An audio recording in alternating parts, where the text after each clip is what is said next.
right, we are back with a very special edition of Osceola Seminole Sidelines, and in case you don't know this is take two for us. We just had a little technical snafu, but anyway, I was really hoping that song could be in the air tonight. You know, that would seem to be appropriate for this weekend.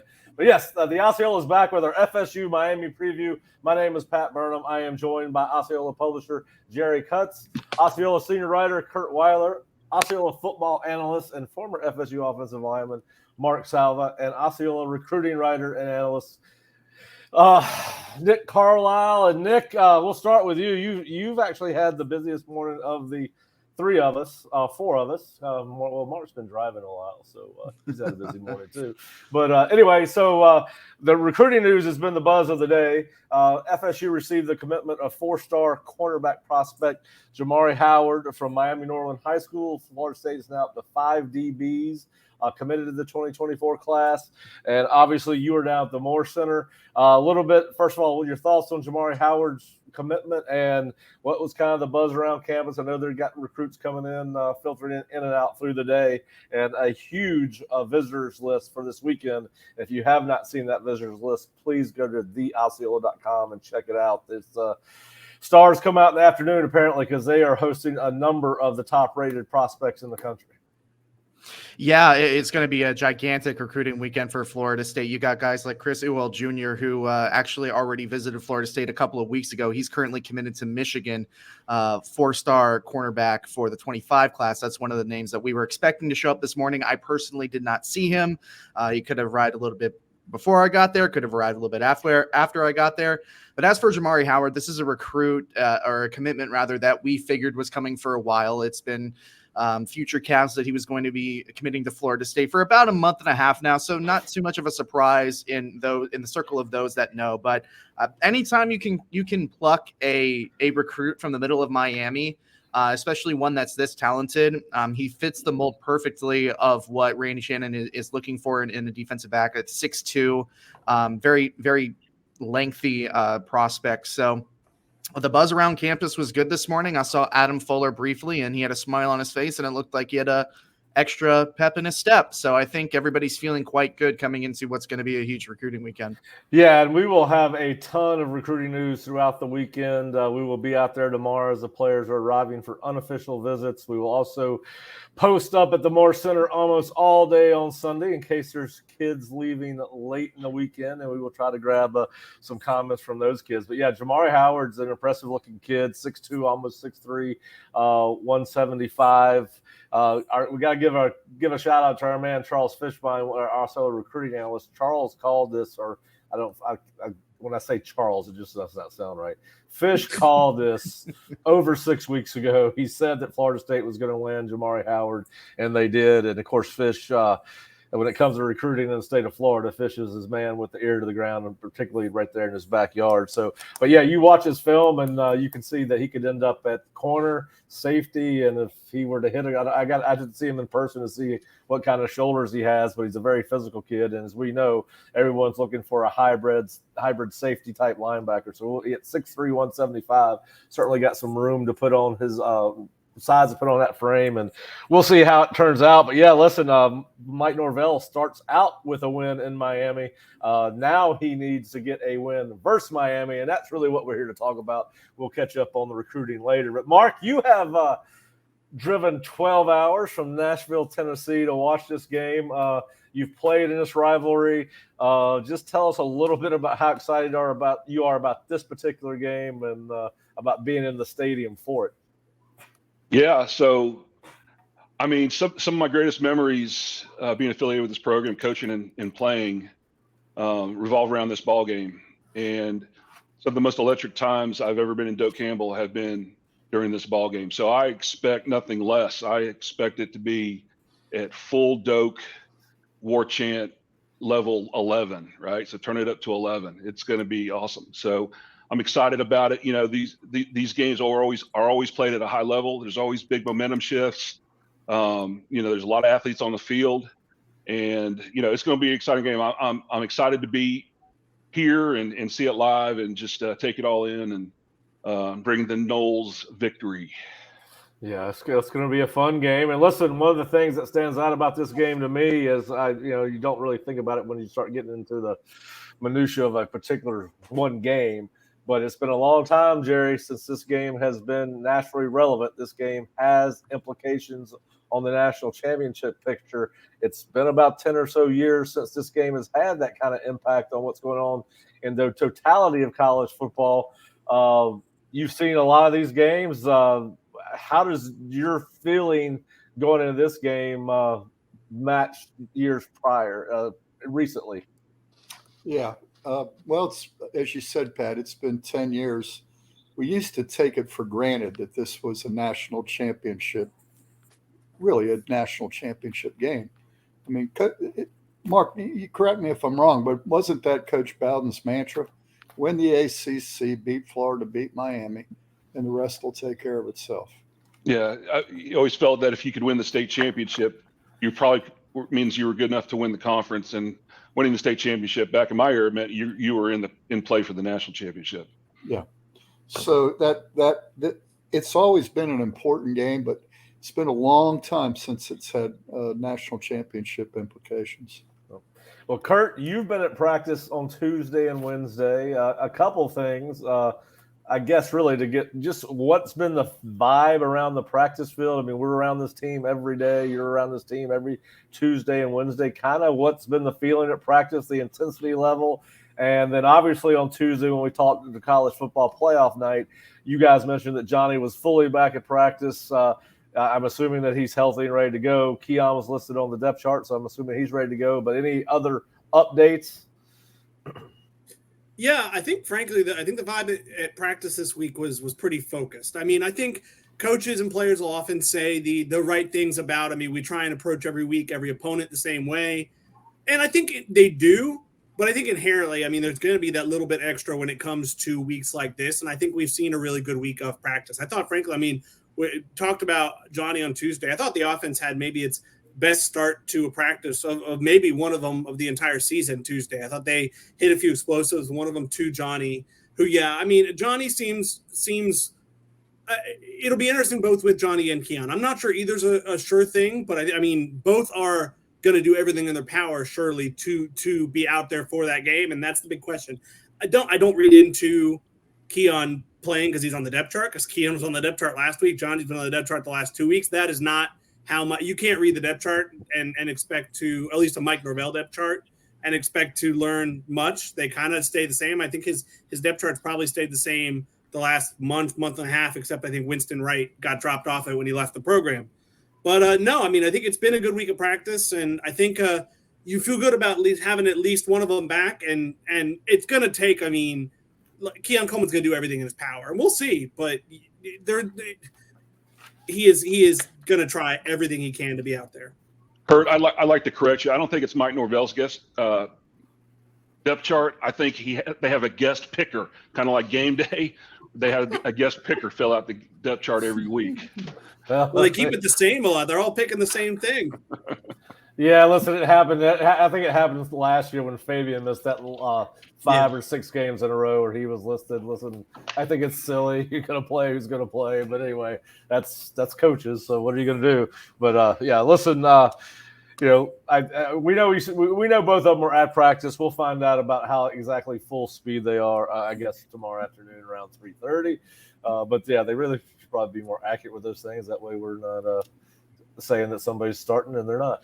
So listen, it's going to be fun no matter who's playing. It's going to be a really good game. All right, so guys, I guess I'll start with this question to each of you. What is the one thing that stands out to you as you've either watched film or researched Miami about the Hurricanes through their first 9 games of the season? And then we'll do a little bit of more FSU's offense versus Miami's defense, and FSU's defense versus Miami offense. But if there's one thing that stands out to you about this particular Miami team, good or bad, what is it? And Curt, I'll start with you. I mean, I think when you look at the good side of it, you have to look at that defensive line. I mean, they're top 15 nationally in sacks and tackles for loss. That defense as a whole isn't great. The defense is definitely gettable. I'm not sure they're going to be able to kind of stifle Florida State's offense, but Ruben Bain is a dude. I mean, that's one. the dude's nickname is Hurricane. That was always going to be a hard recruiting battle for Florida State to win, but it's a tough one to be runner-up in because if you added him into the rotation they have this year, that would be quite an addition to this Florida State defense. And they have a few other guys, Leonard Taylor, defensive tackle. I mean, they're going to bring pressure and probably, I mean, they're going to test what we think has been an FSU offensive line that has been better pass blocking than run blocking this season. Mark? Well, I mean, if you're looking, I look in big picture here. This is the first team since Clemson that I think can match us athletically, right? Both on the lines of scrimmage and in skill positions. They got guys that can run, guys that can hit. They got receivers that can run. They have, since Clemson, this is the first team that, the games in between Clemson and here, you always kind of said, okay, if we just do what we do, we got a better roster. We're going to, we'll take care of business. This is a team that's dangerous. I mean, they're kneeled down away from only being 2 losses, right? They got handled against North Carolina, and really they underperformed against NC State, but they have enough dudes to, obviously give us a more than a great game. They could beat us if we're not on our game. Now, that's the thing that sticks out to me. Digging further into it, I don't think they have the depth that we have. And this is the 9th game of the year, and they're probably beat up pretty good too. So, when I look at it, the other thing you kind of notice, especially in the later games, is they look to run out of gas a little bit, right? When they lose the leads or when they have to get something done late in the game, they've kind of fallen short. Save the Clemson game. That was a really bizarre game to me too. But all that being said, that to me is what sticks out, is that athletically they can hang with us. Yep. All right, Jerry? Well, let me play along Mark's line there second. I want to the first thing I would have said is what Curt said, but Kurt's already said it. Their defensive front is very good. And then following up on Mark's talk, I was surprised when I went in there and looked at, where their players are ranked when they came out of high school. And they'll start 22 4- and 5-star players within their 2 deep in the top 45 players that they'll play against Florida State. 22 of them are 4- or 5-star players. Conversely, Florida State's top 45 counts 11 4- and 5-star players. So when you start looking at who has the more talented team, according to the rivals' rankings individually, Miami has twice as many. So they certainly can match us in terms of athleticism and talent. Now, do they play well as a team? Are they as developed as Florida State? Have they been in Cristobal's system as long as they have been in Norvell's? You can ask all those questions. But I think the data supports Mark's position that this is a team that can match us, if not exceed us in terms of talent. It doesn't include transfers though. Well, they have 16 transfers and we have 19. But my point being, Jordan Travis, so many of Florida State's best players aren't the 4- and 5-stars, but they're clearly talented, great players. So that's it only tells half the story is kind of what I'm saying. Is this the NCAA transfer portal bowl that we're having on Saturday? It absolutely is. And you've got a lot of transfers in there. I'm going to tell you what, FSU hit home runs on the portal on the defensive side of the ball, and Miami hit a couple of home runs on the offensive side of the ball with Cohen and Matt Lee. Nick, what stands out to you as you've gotten into your research? Well, I think this may be seen as the easy answer, but I think the story is Tyler Van Dyke and how this quarterback went from being one of the more impressive freshmen in the ACC to now a couple of years later, we have no idea where his confidence is at. He's thrown 10 interceptions in the last 4 games, and obviously not all of them were his fault. I think 2 of them came on like the last play of the game in a desperate situation. I think another one came in a situation in which Miami was trying to press and tie the football game. But just the entire story of Van Dyke and where he was as a player and to where he is now, coming into a situation where a lot of the Miami crowd are calling for his head, righteously or not. how is he going to come into an atmosphere that's going to be truly hostile in Doak on Saturday? And furthermore, if he doesn't respond well to that, if Florida State defensively can rattle his cage, does Miami go to Jakari Brown? Do they go back to Emory Williams? There's an interesting duality there that I think really could define this game when all is said and done. Well, there is some duality there because he's still he's still got the 17th best completion percentage in all of college football. Yeah, and you watch him, and there are times where he makes throws, and you're like, damn, that's a really good quarterback. But it's whatever is going on above the shoulder pads, whether it's coaching, whether it's just confidence, that's going to come into play. Yeah, listen, I think that obviously he's not playing very well right now. We'll find out whether it was a 4-game thing or whether it's who he is and who this team is. But certainly, I think we got to be careful about overreacting to that. It's hard to believe he's going to keep on throwing 3 interceptions a game. Yeah. And listen, he's hurt.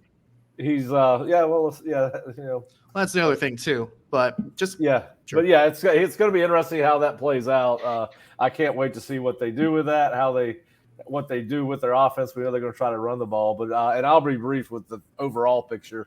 As I was doing research on the computer, I had multiple Miami games going throughout the day, and the one thing every time I looked out of the corner of my eye was speed. They can run, particularly on defense. They run very well. The other thing that stood out to me on the defensive side of the ball, and I'll mix this and once we get through FSU's offense versus Miami's defense, is they are very, very thin on the defensive line in the secondary. They got some depth at linebacker, but they only play about 5 or 6 kids on the defensive front. And they only play about 6 or 7 kids in the backfield. And one of the Brown brothers is hurt. I don't know if he's available. I don't remember if it's Damari or his other brother. But anyway, Damari was a kid that Florida State recruited both those kids last year, but they're young in the secondary as well. So those would be the 2 things that stand out to me in the overall picture of things. But let me add one more thing. They have a very good running game. Yes. I mean, they're physical. They average, I think, 5.16 yards a carry. They're nationally ranked with their running game. So, and they're deep at running back. Yeah. They emulate Florida State in that way. Yeah. So you look at this series, I think 32 times since 1979, the team that won the running game won the game. And coming into this game, Miami is higher ranked both in run offense and run defense. Yeah, so, Miami ranked 40th at 176 per game on the ground, Jerry. Yeah, and then defensively, they're only giving up like under 100 yards a game, 89, I think. Yeah, and 2.81 yards per carry. So, all right, so let's go. FSU's offense versus Miami's defense.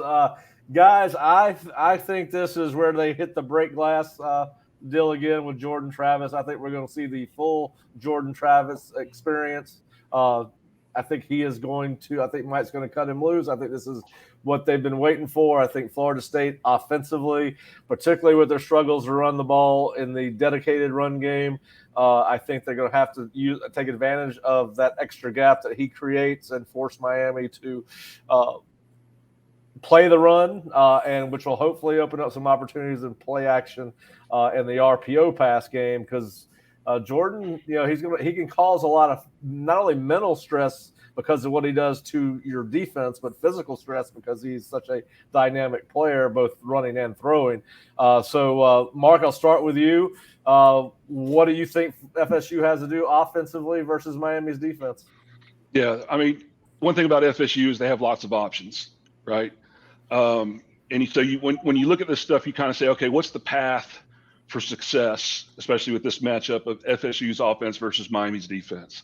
And I sat there and thought about it. I'm like, okay, we just talked about Miami's defensive depth. They're struggling right now. They've lost 2 of their defensive ends. They're 2 of their corners look like they're hurt. Look, this is going to be an emotional game.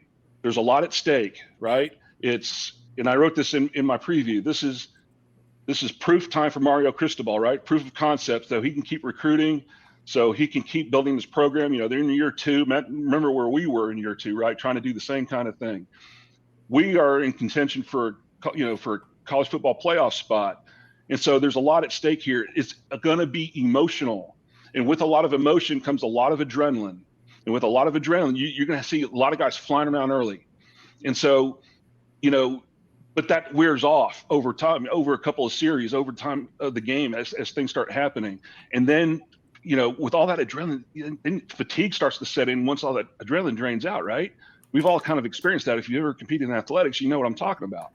So for me, yeah, I agree with you, Pat. I think Jordan Travis needs to run, but I don't know that he needs to run early in the game, because if I'm Miami and they blitz better than half the time, they're going to come after him, especially when we're throwing the ball. So I say protect him early, right? Yeah. Let him burn off a lot of this adrenaline.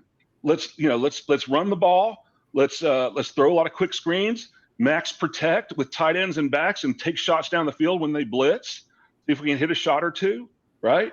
Yep. And you know what? If he happens to organically scramble and make some big plays, but protect himself. And then, like I said before, when we get deeper into the game, and that wear and tear, because look, this is the 9th game of the year. You've got a freshman defensive end that's played a lot of snaps and is not getting subbed a lot. You've got defensive linemen who are not getting subbed a lot. You've got a secondary that's thin, right? As the game wears on, those guys are getting tired. That's when you unleash Jordan Travis. That's when you start running him. When guys are just a step off and they can't catch him, that's when those big plays are going to happen. So when I see a path for this offense to be successful, I think that's the way. Because look, here's the other thing too.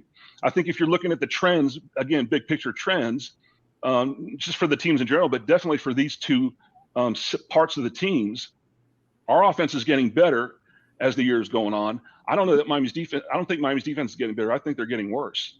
And I think that's going to hold true later in the game too. So I think be patient early, wear them down. And then, at second half, maybe even at the end of the first half, let Jordan start being Jordan. Yeah. Listen, let me ask you this question. I'm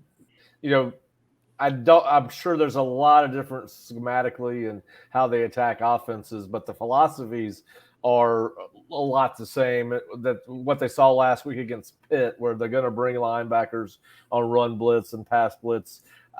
Is that an advantage for Florida State to have played someone so recently that has some, maybe not talent and speed wise, but certainly has some philosophical similarities?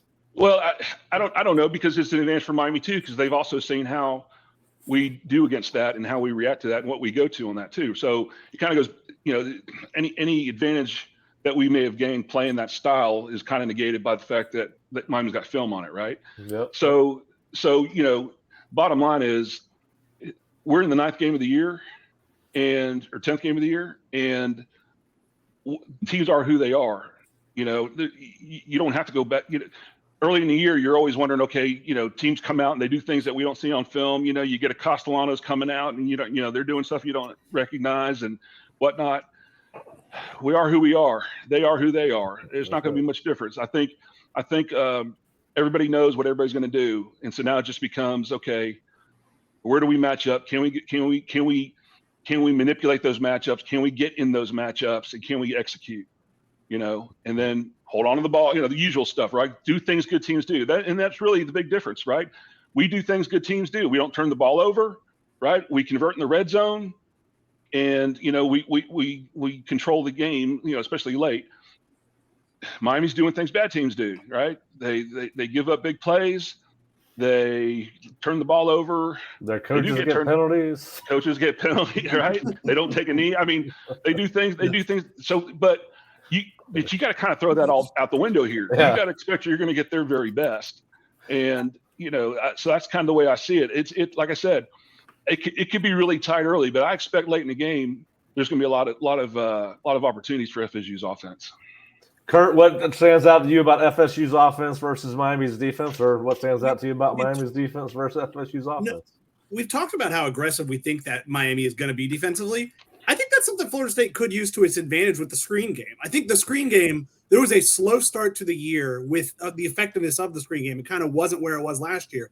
The last few weeks, it's really gotten going. And I think, against a young, in some spots, inexperienced defensive line and linebackers too, if they're using them aggressively, that's something you can use to your benefit to have numbers behind and have those maybe explosive screenplays. I also think, the thing with Miami's defense, we've talked about, I think, especially the front seven, the run defense, the sack numbers, the tackle for loss numbers. The problem is they've also allowed 19 passes of 30 or more yards. Only Wake Forest among ACC teams has allowed more. And mind you, that's against, I can run down their schedule. Miami, Ohio, Texas A&M, Bethune-Cookman, Temple, Georgia Tech, North Carolina, Clemson, Virginia, and North Carolina State. It's not a murderer's row of quarterbacks. Jordan Travis is probably with Drake May the best quarterbacks and the best passing attacks they'll have played this season. So as long as, if you get at least one of Johnny or Keon back, that feels like an area that you'll be able to exploit. Yeah, that you're right. That plus 20 and plus 30 pass plays, particularly plus 30 is alarming. And like we said when we started seeing Florida State blitz about the third or fourth week into the season. I can't remember what game it was when he started bringing it. But one of the things we said the following week was, "You live by the blitz, you die by the blitz." And listen, again, Miami's only lost 3 games, but you're right. And Keon and Johnny are going to be if both of them play and both of them are totally healthy, those guys can take off the top of either side of the field and create some really big advantages. I agree with that, but protect Jordan, especially early while they got a lot of gas, right? Yeah. So max protect, chip the defensive ends, play action, get them out of the pocket, do some things. If we're going straight drop back, especially early in the game, 5-on-5 or 6-on-5, then to me that's taking an unnecessary risk early in the game for me. Yeah, keep Biscuit at the line of scrimmage. Let him block a couple times and let Trey at least chip. Yeah. At least chip, right? Jerry, what about you? FSU's offense against Miami's defense. What stands out? I think the diversification of Florida State's offense.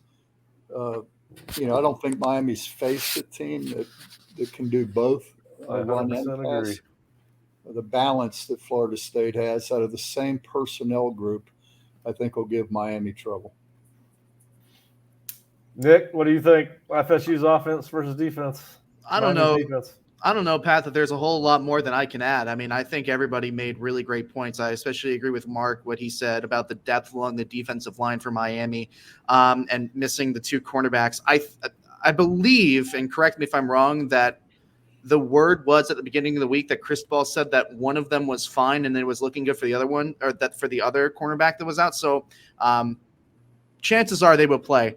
But I think it's really interesting in the trenches between Miami's defensive line, and we all know how good Ruben Bain Jr. is. We all know how good that defensive line is. But the ability to have an offensive line in an Alex Atkins coached unit that has been cycling 7 players pretty much all year, there's a certain degree of freshness along that line. And they're going to be tested, especially in the run game. That is going to need to be established at least a little bit. So to Mark's point, you can protect Jordan a little bit and then have him run a little bit more in the second half. So I think, but it really all starts in the trenches. I know that's a very cliche thing to say about football, but you win it in the trenches, and that's going to be a key area. Well, when I looked at the Clemson game in our offensive line, and we didn't run the ball real good against Clemson. Very comparable defense, right? Yeah. Real athletic front, linebackers that can run, but that's not Jeremiah Trotter Jr. or Barry Carter, right? So they're not them. And honestly, we didn't block that bad in the running game in the Clemson game. I'll go back and look at it with anybody who wants to look at it with me. We had some stuff. I think there was there was a confluence of things that just didn't go right in the running game. I think when FSU's offensive line wants to, not that they don't want to, but when they can block this front. I think everything's going to be a total mismatch. Now, I do think that some guys are going to have to play a lot better than they have in recent weeks. There's no doubt in my mind about that, especially against Leonard Taylor, right? That guy, him against our guards worries me a little bit. But if those guys perform, I think we may be able to run the ball a little bit on them, and that's all we need to do is run it a little bit. But and they pass protect a lot better than they run block too. No, absolutely. You talked about that Clemson game. I mean, that was definitely, I think, Jeremiah Byers' low point going against Xavier Thomas. Ate his lunch a few times in that game. I'm interested to see if he's where it looks like he's made progress. How much of that is the teams they played? How much of that is he feels more comfortable or more confident or what of that? So we'll see. Right. And we don't have to isolate him either. Yep, for sure. So, I think one of the reasons they struggled early in the season and really to continue to struggle is we saw them going away from the gap schemes, the pin and pulls, the man scheme runs, and they went into zone. And I think when you've got a defensive front that plays like Miami's and Clemson's, you've got to set up angles for your offensive linemen. And I think you can be more successful with the gap schemes than you are the zone schemes. Mark, am I wrong about that? Yeah. I think the thing about the zone is it facilitates double teams, right? And and you're always going to get a 2-on-1 situation somewhere along the line, and that's the thing about it. If you're coaching it right, if you do it right, you facilitate a lot of double teams. Well, you can go watch that Pitt tape, and they run the zone, and a number of times they don't get up to the second level because they don't block it well. I mean, I understand. Yeah, I understand. So you're going to block a guy down, let a linebacker run through? Well, I just and my experience was I'd rather have an angle on a guy that was better than I was than I would have to block him straight on. And I guess that's my point. Well, I think the things with Pitt, and I documented this in the second watch thread, our eyes were terrible, right? So we're on a double team and we're not even looking at the second level. I mean, it's a correctable thing, is my point, but I'm a zone guy. That's me, right? I mean, I'm a zone guy, and that's just what I like, and I like it for a lot of different reasons, and that's one of them, is that it does facilitate double teams along the line of scrimmage. If you coach it right and get the eyes right, get the angles right, it's hard to stop. Well, regardless of what they do. They can blitz, right? They can twist, they can do. It's a pretty simple rule. You feel the linemen and you see the linebackers. Yeah, it's simple in that regard. Yes, for sure. Yeah. All right. So let's move over to the defense. Hey, Pat, before we move over, something that hasn't been mentioned is Miami's cornerbacks and their nickelback are 5'10" and 6 foot tall. So there may be some advantage there with our bigger receivers. Yeah, I think what we're going to see is you're going to see the 6'5", 215-pound safety. I think he's always going to be over Keon's side of the field. Yeah.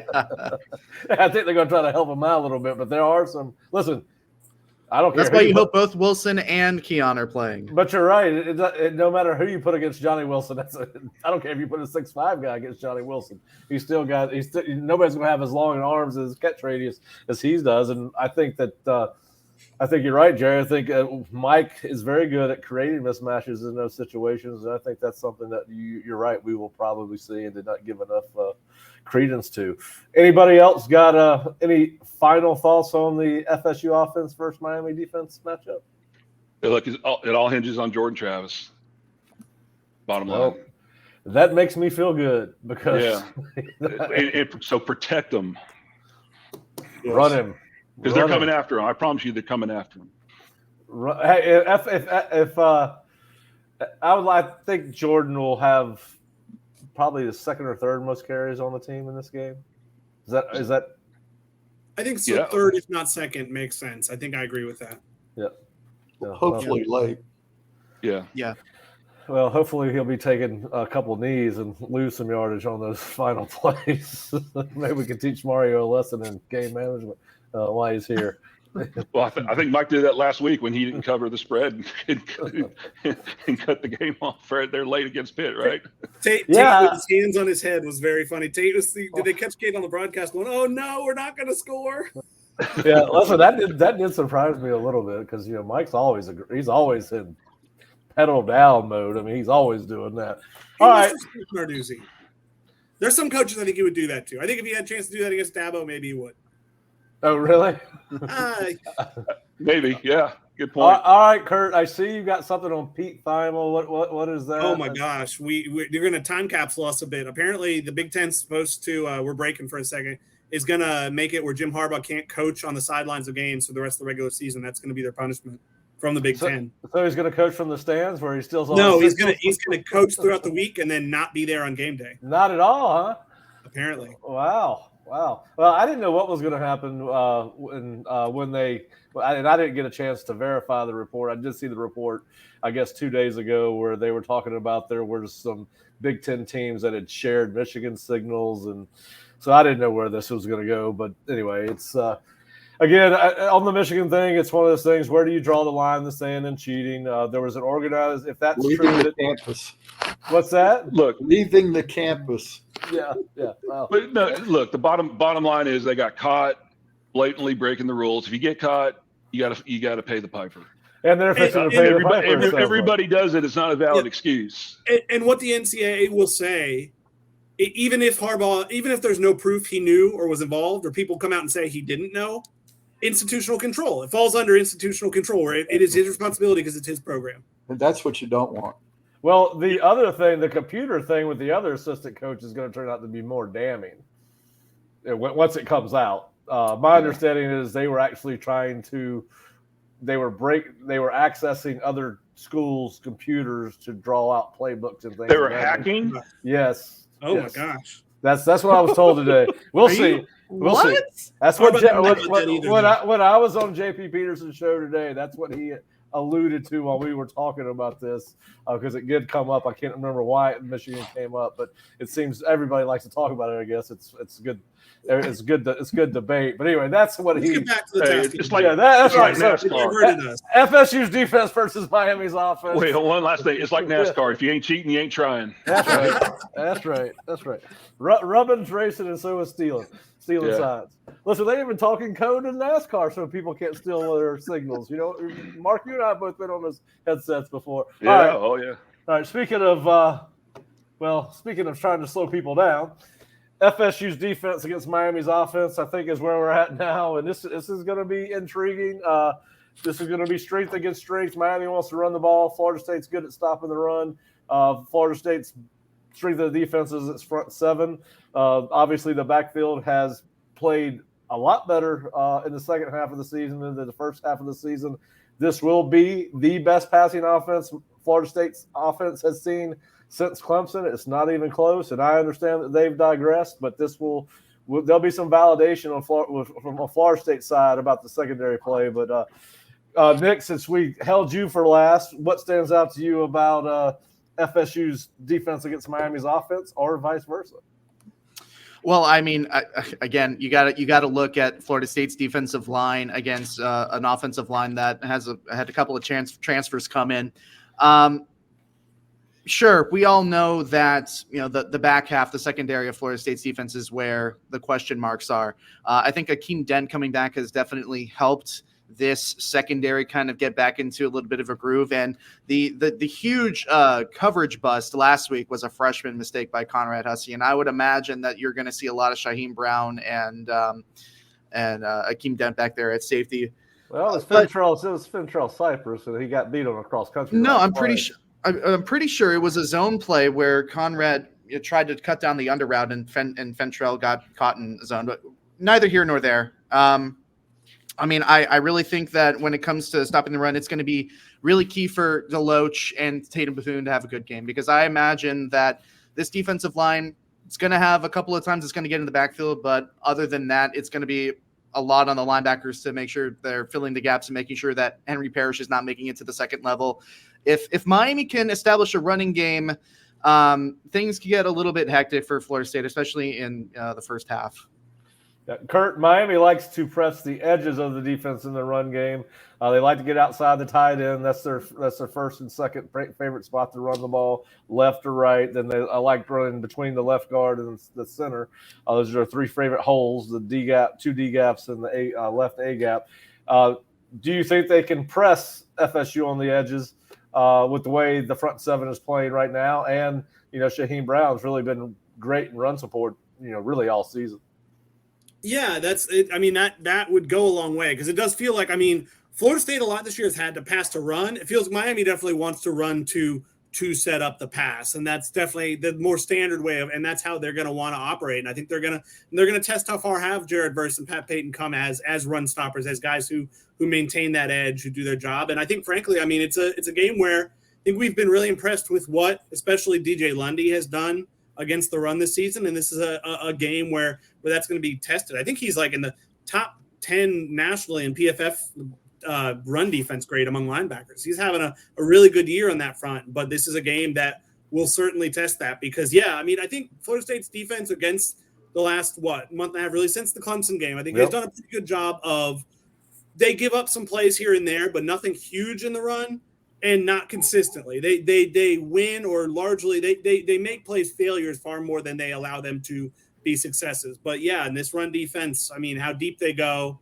and how much they're going to try and commit to it and probably do it in creative ways will be the story. It's funny. I went on a Miami podcast this week. Seriously, they kind of think, they get the impression that the offense is kind of stalled out and the game plan's become predictable. So it's Florida State's offense? No, Miami's. They kind of think like since the A&M, they were, I think, really happy with A&M. And in the week since, they've kind of felt like it's fallen into a rut a bit. And obviously when the quarterback's playing like Tyler Van Dyke has, that probably plays a role. But I think they kind of think that the play calling hasn't helped a ton. Well, to Jerry's point and what he said about FSU's versatility offensively, Miami lacks it. I think Florida State's got 7 or 8 receivers in double-digit catches.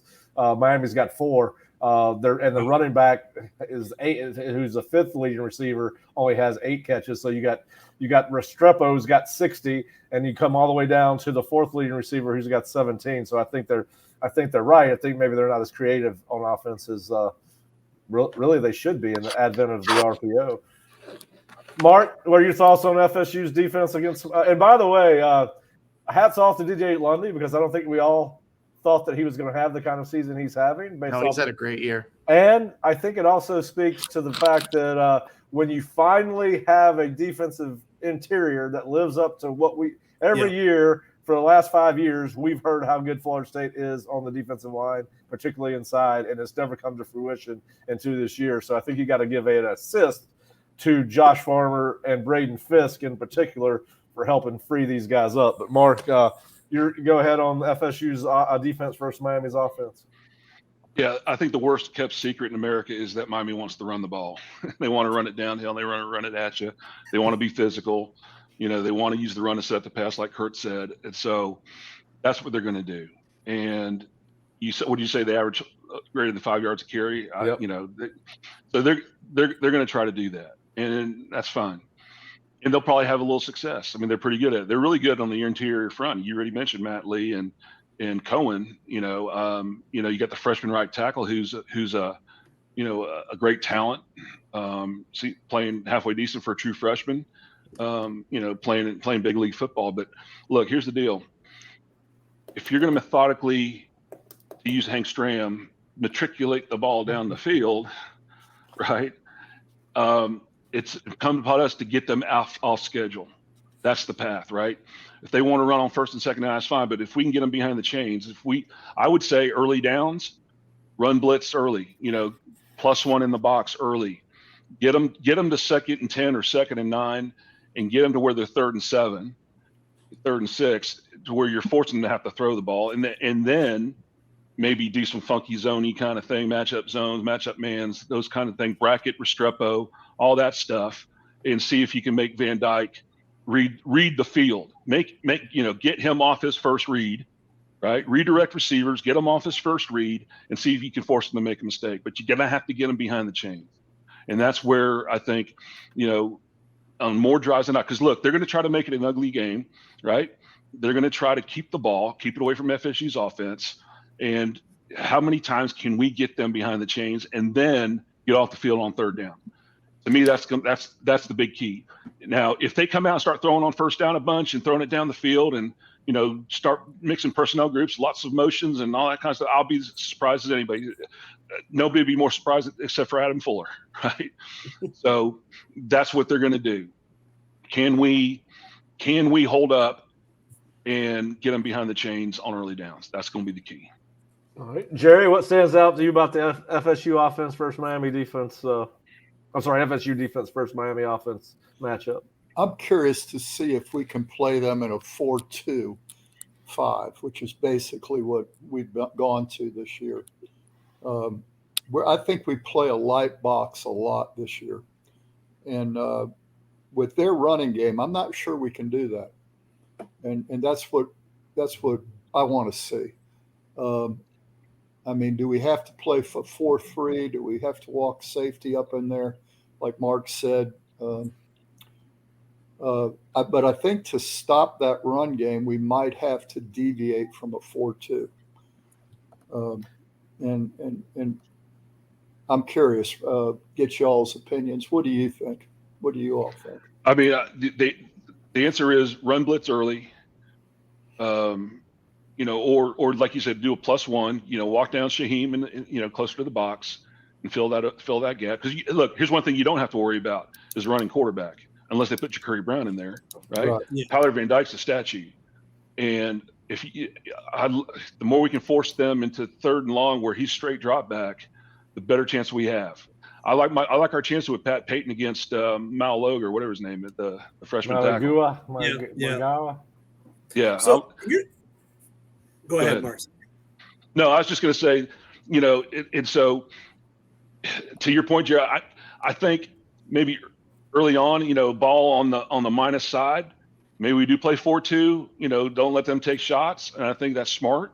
And that's kind of Adam Fuller's MO. Right. But as that field starts constricting and we start getting closer to the red zone, that's when he starts taking more chances, starts getting more +1s in the box, starts doing some stunning. And I think our red zone defense is pretty daggum good. I mean, I go back to LSU in that first drive. Yeah, really good. Right. And so I'm not going to panic if they're on the -20 and they start ripping off a couple of runs. I'm not going to get exasperated. Just be patient. They got to score. And so once they get across the 50, then things start to change a little bit. And then, our red zone defense is pretty good, and we start playing more man coverage, and start doing those things. It's if things start to go against type is when I'll start to worry. If they do get down there and they're, we're not being successful and they're able to out physical us, in the red zone, that's when I'll start getting a little bit worried. But yeah, early in the season, my favorite situation was a short yardage situation for the defense because the opponent offenses didn't have any success early on. Right. Really, they haven't had any in the last 5 weeks. Yeah, and it's going to be a great matchup with Josh Farmer, Braden Fisk, Fabian Lovett. I mean, I'm looking forward to watching that matchup on the interior line. My eyes are going to definitely be there. So if you guys are going to ask me about how the receivers match up against the corners, don't ask me that because I'm not watching that. Okay. So looking at Miami's run offense numbers, I do think it's important to paint the picture of how they got to 5.16 yards per carry. It's barely front loaded. I mean, the last 5 games, they've averaged over 5 yards per carry once. It was actually against Clemson. They ran for 200 against Clemson, but they ran for 3.5 against Georgia Tech, 3.37 against North Carolina, 3.7 against North Carolina State, and 4.3 against Virginia. So, I mean, those are not the best numbers by any means. It's the talent is there, but it does feel like, and it makes sense in a way that as Tyler Van Dyke, you got to throw in. So they don't do a lot of 40-yard runs, right? They don't do a lot of long runs, and so but they do a lot of 8-yard runs, a lot of 10-yard runs, a lot of that. And then you take the sack numbers. Yes, and throw that into it. That is a part of it for sure. Yeah, and so because, like I said, Van Dyke's a statue. He sacks himself, right? So, and it makes sense too that as he struggled more, the run defense has. Like early in the year, if he's having more success, no doubt, obviously, it pairs that the running game is going to have more success because they're going to have more space to work with. I think a big thing too. I mean, beyond getting them in predictable passing downs, if you can get ahead and make Miami play from behind, where as the game goes on, the run game can't be as much of it, and they have to go pass heavy, then that obviously plays to your strengths as well. No question. Yeah, and listen, I think that's a fair point, but you got to be willing to put that same flashlight, bright light on the team that we cover, and that's Florida State. And Florida State has not played a quarterback of any ilk for the last 6 weeks. I mean, they shut down everyone they should shut down. So I think both those things. We've always talked. It matters who you play, right? Yeah. I'll say this though. Early on we were really concerned because we had a lot of coverage busts, and even against this team like against Southern Miss, we had a few coverage busts, right? And against Boston College, had a few coverage busts. You hadn't seen that in the last 4, 5, 6 weeks, And I go back to I was at the Wake Forest game and watched the secondary a lot, and the communication is so much better. guys are in position. And I know they're not burners and they're not great receivers, but there's nobody running free except, it happened last week, one coverage bust with, whatever it was, whether it was Cypress or whether it was Conrad Hussey, who knows, but those are fewer and far between is my point. Yeah. And so even though, in the back of our mind, we've seen that play out early in the year, it hasn't happened as often. So I think they're better. Right. So to your point, it's going to be interesting to see how much better against a quality quarterback with a very good arm, right, who may not read the field so great, but against receivers that can run. That's going to be interesting. Hey, Mark, I got a question for you. All right, so when you break down Van Dyke, he is much more efficient and effective throwing towards the numbers than he is towards the middle of the field. I mean, if you look at his passer rating between what I call the second and third levels, behind the linebackers and in front of the safeties, he's really low, like 56.6. What can you do defensively to kind of, schematically to force inside throws? What will Adam do defensively to try to make sure he's got to throw the ball towards the middle of the field where the picture is cloudier and he is struggling? Well, I mean, that's the thing, right? So, obviously the thing would be, safeties over the top, over those outside receivers, and now you got to match up with the interior guys, with the linebackers and the nickel backs on those inside receivers, or there's drag routes or whatever it is that they want to, Restrepo, right? So, look, Van Dyke's he's got a live arm now, and make no mistake, several times a game he'll make a throw and you go, man, that's a big time throw. I mean, he's got arm talent. Make no mistake about it. I think it's been said here, the issues are above his head. And he does tend to, look, when he gets to be a real tight situation, he's going to focus on Restrepo. That's no big secret. I mean, that's the thing. Yep. So, 80 targets this year, 80 targets, 10 a game. 80? 80. Wow. Yeah. He is what, like, that connection is what Florida State fans thought Jordan Travis and Keon Coleman was. And it's not nearly the same case. So of like falling in love with your favorite receiver and throwing to him all the time. Well, let's hope that happens tomorrow. As long as he catches 3 and they're in the end zone, that's all I care. Because I really need to get 1,000 yards from our over-unders from preseason. I'm really waiting on that one. Is it as simple as TVD struggling to read a zone? That's what Kelvin Harris thought. Kelvin Harris went so far on the podcast this week to dare Adam Fuller to play man because he thinks Tyler Van Dyke can beat man all day, and that's not the problem. He just can't read a zone to save his life. Well, no, he does. He does lock in. He does lock in, and he doesn't scan a field. No, that's. And I think it's because he gets antsy feet, and being hurt and getting beat up, because he doesn't extend plays. So if he doesn't throw on time, then it's a problem, and that's the thing. You take away his first read, and all of a sudden he starts panicking in the pocket, right? So that's going to be a deal. If we can get home, we can put pressure on him and not give him a chance to read out a play. That's the deal. He's not going to extend plays, that's for sure. Yeah, if Florida State can stop the run early and key in on that and make Van Dyke that passer towards well into the second half, this defensive line can pin their ears back and really get after him, and that's when it becomes really interesting. Yeah, listen, Restrepo and George have 140 targets between the two of them. The third leading receiver, Young, has 47 targets this season. So, how many catches if you double less than 10, the starting tight end has less than 10 catches, less than 8 catches. No wonder he wants a 10th year of eligibility. There's a reason. There's a reason they're picking up all these passes. It's because they know exactly where the hell the ball's going. So, all right. So the one thing we have not talked about yet is the special teams. And listen, I think I think Florida State's got the advantage. I think it's about even on place kicking. Morgalis is really good. Their place kicker's got a really strong leg, but obviously Fitzy's had a great year for Florida State. I think missed one field goal all season long.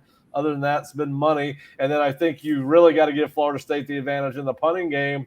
And I know, Curt, you talked about sustained drives, and FSU really needs to put Miami in long drive situations. And I think FSU's got the punter to do that.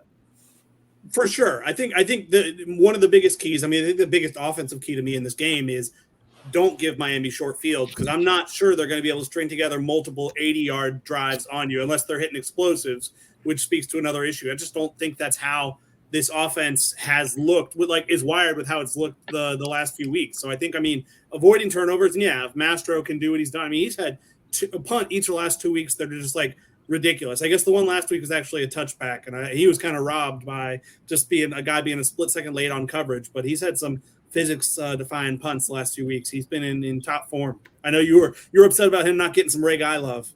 Yeah, I call him Maestro because he's such a talent. He's almost like an artist. Maestro Mono.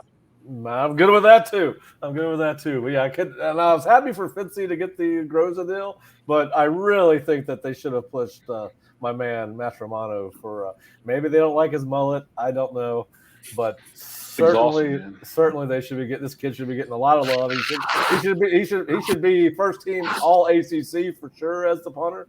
I know I know he's that guy from Duke can really punt the ball too. That was a fun game to watch if you're into special teams. If you're not, it probably did not matter to you. But yes, I think FSU's got the advantage in the kicking game. Jerry, you disappeared for a second. You're back. Special teams, the role it's played in this history of this series. How do you look at the special teams battle? I give Florida State the edge because of Mastromano and Fitzy over Joyce and Borgalis. Both those Miami guys are good. Now there's going to be some talent out there. So it'll be interesting to see, but we're talking about the football game. So much of the kicking game, though, is the other guys surround it. Miami lost a game here on a muff not long ago. Remember that? They had the muff, and the holder didn't get the ball down. And we've seen blocks and punt returns, kick returns have been big in this series over the years. So all of the special teams, punt coverage, kick coverage, it's a big part of the game. Yep. And listen, it's going to be. I think Florida State's got a chance to have the biggest impact with Mastromano, and as Curt and I were talking about setting up long fields for Miami, I think that's where Florida State has the edge there. All right, one thing that I wrote about in our staff predictions and keys to victory is it was not a physical X's and O's things or so-and-so versus so-and-so. I've heard Mark talk about the intensity level of this game. I've heard Mario Cristobal talk about the intensity level of this game. Emotions are going to be a part of this, Jerry. You've mentioned it. Both these teams are going to be coming out wired. Both these teams have a lot riding on this game. Obviously, Florida State's college playoff hopes are riding on going through this regular season and getting to the ACC championship game undefeated. I think we pretty much all agree on that. I don't think I've asked you guys that question, but listen, Florida State is a mature team with all the transfer portal guys. You got Braden Fisk, you got Jared Verse, you got Tatum Bethune, you got Kalen DeLoach. Then on offense, you got Jordan Travis and Trey Benson and Keon Coleman.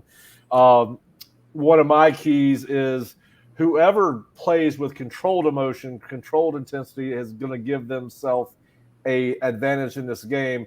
You don't want to get caught up in the chirping back and forth between plays that cost you 15-yard penalties.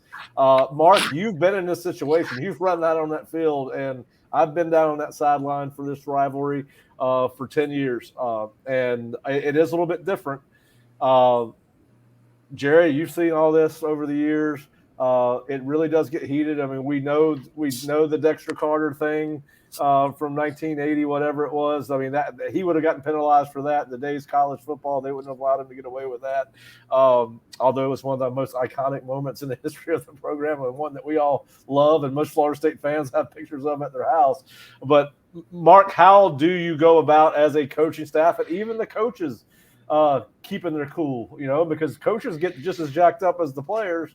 And we know Mike's an emotional guy. He gets fired up. We know Odell's an emotional guy. I don't know as much about the other personalities or how they interact on the sideline. But what are your thoughts on controlling emotions and intensity and all those kind of things? Yeah, it goes down to poise under pressure. But at the same time, you got to kind of be who you are. I was never a big talker kind of guy. I was do your job, knock them in the teeth, get back to huddle. But there's some guys that are, they play better when they're jawing, and at some point you gotta be who you are a little bit, but you got to have that poise to when to pull back, when to but here's the thing, and it's the thing that Mike does that I really like about this team. It's focus on us, right? Our guys focus on us. It's about how we perform. It's about us as a team. It's not about going out there and showing bravado and showing who can talk the most smack. And it's a characteristic of this team that has served it well. Focus on the inside. Don't focus on the outside. And I fully expect FSU to be that way.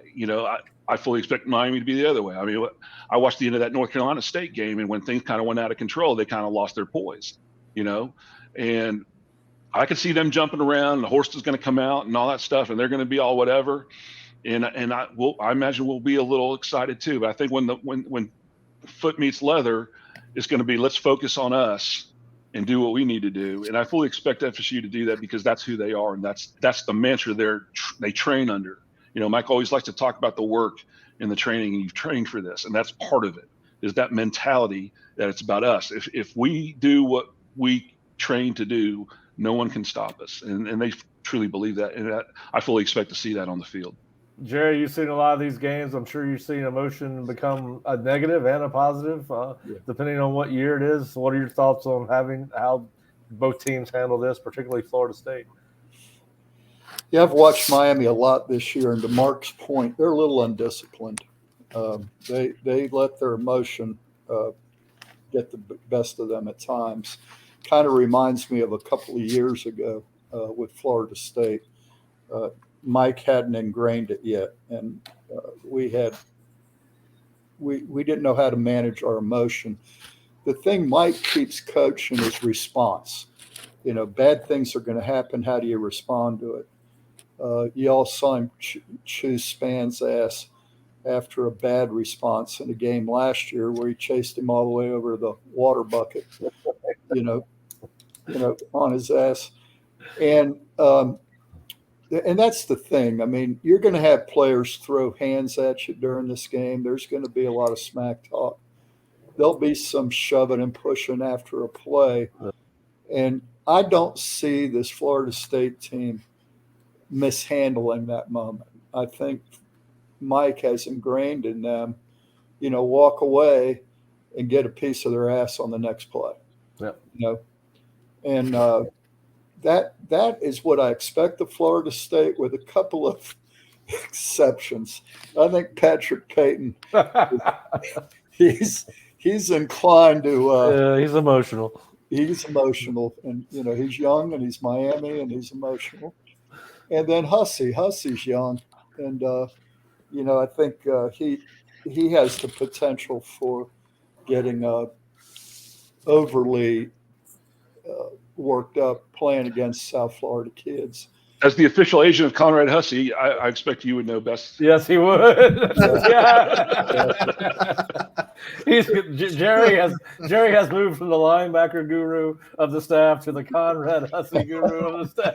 Well, if you remember, I started with the Patrick Payton one. Yeah. So listen, you down Conrad. I love my Miami boys. Yeah, you down Conrad from the get-go. All right, guys, as we get ready to wrap it up, where's one area on the field, off the field, that you think Florida State has a distinct advantage over Miami? Well, I'm going to go with what I just said. They're how they respond. They can get down in a game and come back. Mike's really done a really good job with coaching response. And this game isn't going to be one response. It could be three responses. I agree. And so I like that in Florida State's favor. Nick? Yeah, I would have to agree and piggyback off of Jerry there. Apart from maybe if Keon and Johnny are both playing, I think having some smaller receivers may cause some problems for Miami. But overall, I think the biggest advantage is just the maturity of this football team. I mean, there's only maybe one or two very select instances in the past 2 seasons where an FSU player has noticeably lost their cool and played undisciplined, unmature football.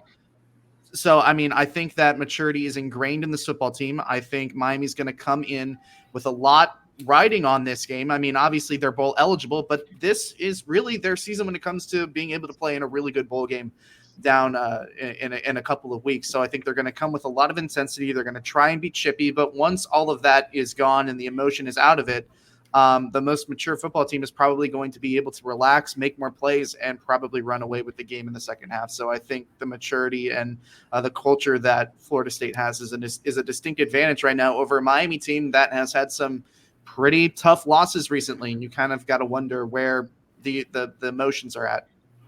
Mark? Depth.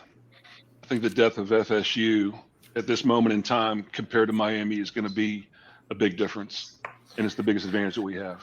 Yeah, I'm going to go with 2 things. Off the field, I think they got the better head coach. I think Mike game management is better. He drives me crazy on 4th down, but whatever, that's his deal. We are allowed to do what we want to do. And he does it, and he's going to do it, and he just got to be right more than he is wrong, right, Mark? And then the other thing is the quarterback. Florida State's got a much better quarterback, even when Tyler Van Dyke's playing healthy. He's more dynamic. So I would go with those 2 things, and I think it's going to be interesting to see how it plays out. I think it's going to we're fixing to give you our predictions for the game, and this is about as Jerry always goes back and reviews our predictions at the end of every week to see how close we were as a staff. And unfortunately, his work's not going to be as easy this week, particularly because of me and Fish. But I am going to pop up our predictions. And as has been true all season, our predictions were all FSU helmets if this was college game day. But Mark, you got FSU 34-20. Jerry, FSU 31, Miami 17. Me, FSU 27, Miami 25.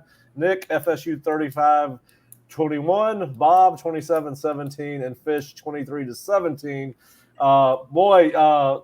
Jerry, Nick, and Mark, you will have people that put down money on this game scared to death because you're right on the line. I know it. Yeah. You are right on the line. I'm diverting right back to the line after whiffing horribly last week. After 10 weeks, I think Vegas probably has everything figured out. They probably know what they're doing at this point. Well, everybody is who they are. Yeah, well, I was surprised. I was a little bit surprised the line was 14 points. I'm going to be honest. Is it 14 or 14 and a half? Whatever. It's a lot. I'll take that 2-point win and be very happy for Florida State and for everyone on this call and for Florida State fans. But yeah, listen, I think it's going to be fun. I know you guys are fired up. We'll have to, Jerry, are you going to be able to control your emotions tomorrow? Oh, I'm ice cold in a game. As long as I can sit by myself and don't have anybody. That is true. My emotion. People drive me crazy watching the game with them. Yeah, Mark, are you going to sit next to Jerry and drive him crazy tomorrow? Yeah, I'll be pretty close. I'm pretty calm. I'm usually pretty calm. You are. But your dad's the one I got to worry about. Yeah, he is a little emotional. He's been that way for a long, long time. He gets a little fired up. Oh, I got some stories. I know that you do. But yes, you are I sat next to him for 5 years. You are a vision of composure compared to him. I sat next to him for 5 years. Yes. Well, he will be there in the varsity club, and he will. He's sitting about 10 paces from me right now, listening to us do the show. But yes, he's fired up. He did not like all my opinions for this game when we talked about it earlier today. So, let's get his opinion while he's sitting there. Let's hear what Wally wants. They want to know if you want to come on the show and talk. He's listening on his phone to us talk. Hey. You want to come on the show and talk? They want to get down. He's turning it down. Jerry has some questions for you. All right, he's coming, Jerry. You can grow. All right, you're going to take my place. Now you got to realize you have hosting responsibility too. If you thought the show get him on there, if you thought the show came off the wheels with me hosting, Jerry, here we go. Just put those in. Who all on here? Jerry, Mark, and Nick.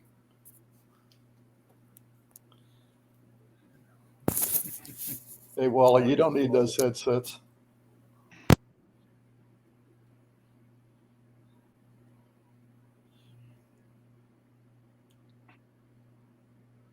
I think the sound got muted. How about now? Okay, Yeah. we're good now. There you go. They got Hey, some Wally, can you Hey, guys. can you hear us? Yeah. All right. Say hello to Mark. Can you see Mark sitting here? Yeah, I don't have my glasses. Yeah, I see you right up on the right top. Yeah. What's up, my friend? There we go. All right. Yeah, that's better. I had to find my eyes. So how you doing, Wally? I'm doing great, man. Can't complain. I just don't want my heart broken again tomorrow. All right. You think it's going to happen? I think we're going to take care of it somehow. I think, I kind of overheard you guys talking there, and I agree with most of what you guys said. I think we got the best of most of it is what's going to happen tomorrow. I think, our offense is, I think, going to take care of it. I think we might struggle a little bit at times on defense sometimes. We just, I don't, just as a casual fan, which I am not, but, I think we have a hard time sometimes rushing the passer. And I think we'll, probably have to blitz some to rush the passer and things like that. So, but I feel good, really do. Yeah, I do too. I think the depth and the experience, I think in the end, I could see us pulling away. I think it's going to be tight for a while. I do. I do too. And I think towards the end we'll end up pulling away.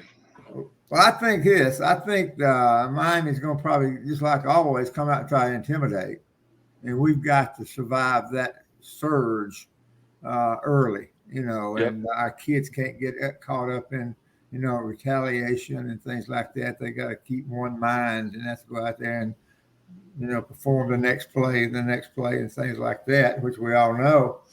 But I really think that's the way it's going to start, and I agree. I think we're good enough to run the ball to match their physicality, and hopefully wear them down, and toward the end of that game be in full control. Yeah, I think a lot of fans are expecting, or at least hoping, that this game is over very quickly. They see a struggling Miami team and they think, oh, Florida State's going to jump on these guys immediately.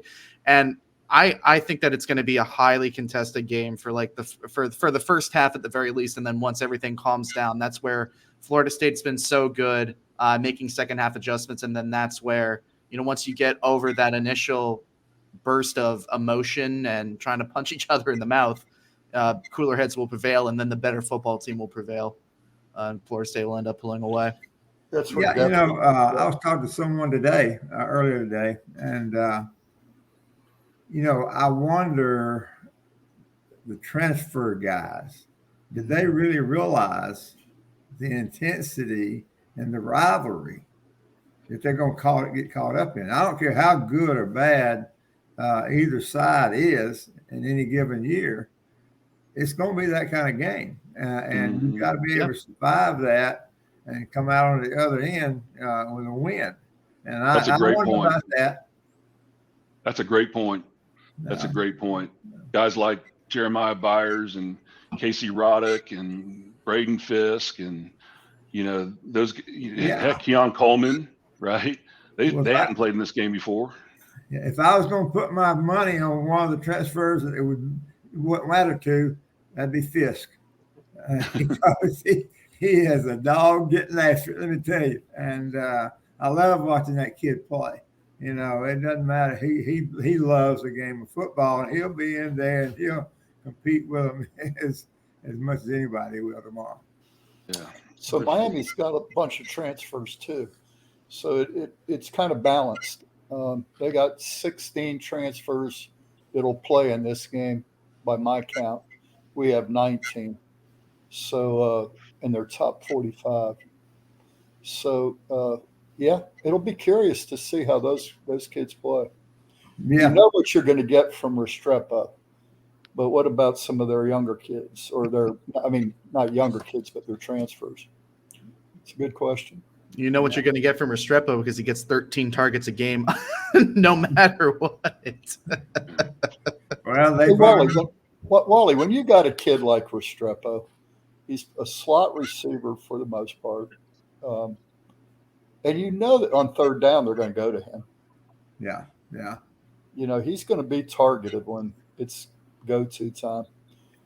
I mean, what do you do as a defensive coordinator? Do you bracket him? Do you chip him, misdirect him? I mean, what do you do?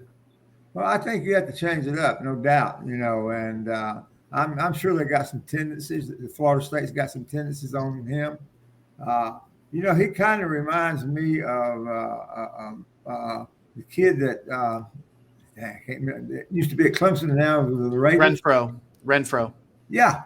He's probably faster. I don't know all those kind of things about him, but they are going to target him a lot, and he comes through for them. Let me tell you, he comes through for them, and they'll be tired of chasing him at the end of the day.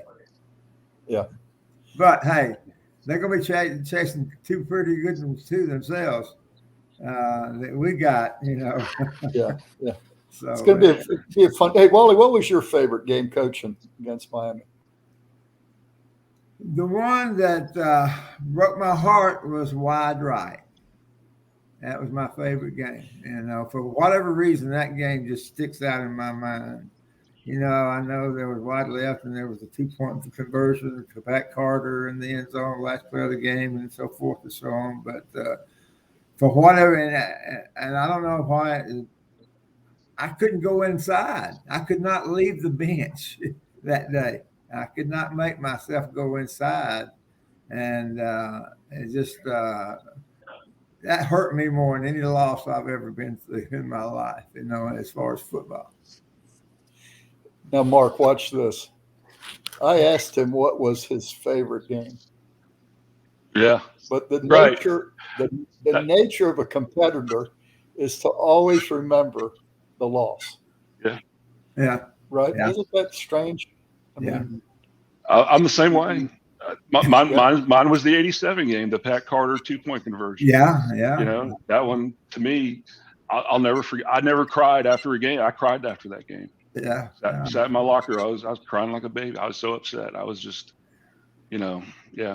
Yeah, I can remember Big Cat Pat going up right now over in that right end zone, from the press box, going up, and those big old hands go up there, and that ball being flipped away, right at the end. That's funny how you remember those things. Those are bad things, You always remember the bad things. Now that we've cleared the air on that, what was your favorite moment? What was my what? What was your favorite one? The one you liked the best. Well, I'd have to say the national championship game. There's a milestone, and I never thought I'd be in that situation. Probably, when I first started my coaching career, and so that had to be my favorite. But I got some Gator games, in '93, in Gainesville, when Mort Dunn and Charlie got together on that little swing pass out there and sent us on our way. Yeah. Well, that picture that Pat's got behind you is Marvin. Oh yeah, laying out the Miami tailback. That was a pretty good one. Yeah, I tell you what. Yeah, that's what you call a league leader, isn't it? And that's what when you speak, you gotta run through them. These days, that's targeting, and he's out of the game. Oh, he couldn't play. Nope. Back then. And you think about things like that. Remember the night against Duke and Doak Campbell. Yeah. Those two quarterbacks tried to sprint out and throw the football and didn't finish the game. Right, he decapitated those guys. Oh yeah, exactly. Yeah. Yeah, he's out of the that's game then too. Get him out of the game. that's a classic though. That picture right behind me, it really is. I love that. I got that on my phone. Good seeing you, Wally. That's great seeing you guys. See you tomorrow. Great right. seeing you. See you. So we're gonna, Mark, you want to take us out, or is Pat going to take us out? Pat? I think Pat's got to take us out. Oh, well, there's that too. Go Knowles. Scalp them. Mark's going to take us out. I just have to Okay, hit. Pat's out. coming back into the pilot. So, Yeah, I just got to hit end recording. All right, hey guys, I appreciate y'all taking the time out. Hope everyone has a fun day tomorrow. Mark, you and I will be talking after the game at some point for first impressions. We'll get all that worked out since you were at the game with us. It'll be a little bit more difficult than when you're sitting at Nashville waiting on me to pop on the screen. But anyway, Jerry, thanks. Nick, thanks. I will see you guys tomorrow. Mm-hmm. Go Knowles. Scalp them. man. Run through a wall. Let's do it.